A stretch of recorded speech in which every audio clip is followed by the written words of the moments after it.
سلام. اليوم ان شاء الله راح نديرو مع بعضنا ان بلا بنه عالميه بالبولي اشي والسلق صوص روج باللي شامبينيون. يلا نبداو مع بعضنا باش نشوفوا كيفية تحضير هذا الطبق. نبداو أول حاجة نقطعوا البصل تاعنا والثوم في مقلة، نحطوا قطعة من الزبدة شوية زيت ونروحوا ندبلوا لي زيبيناغ تاعنا في هذيك الزبدة.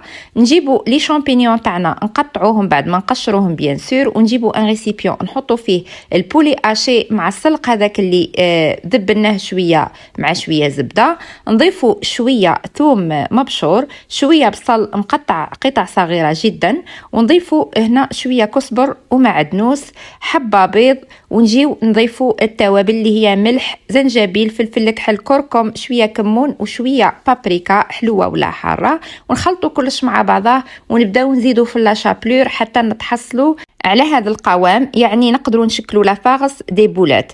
نروحوا نحطوا مقلة نحطوا فيها قطع من الزبدة، شوية زيت، نضيفوا البصل هذاك المقطع، نص بصلة كبيرة، الثوم المبشور، نقليو كلش مع بعضه، نزيدوا لهم لي شامبينيون، نغطيو عليهم ونخليهم يتقلوا على خاطرهم. نضيفوا نفس التوابل اللي ضفناهم مع لافاغس، حبة طماطم مقطعة قطع صغيرة، شوية من صلصة الطماطم، وملعقة كبيرة طماطم مصبرة. نخليو كلش يتقلى على نار متوسطة. نجيبوا ان بلاطو نحطوا فيه الفرينه، نشكلوا لي بولات تاعنا تاع الفيونداشي والسلق بهذا الشكل، ونرمدوهم مليح في الفرينه بهذا الشكل. نوجدوا المقله تاعنا بعد ما تسخن الزيت، نقصوا شويه في النار ونقليو لي بولات تاعنا بهذا الشكل، يعني نحمروهم مليح مليح.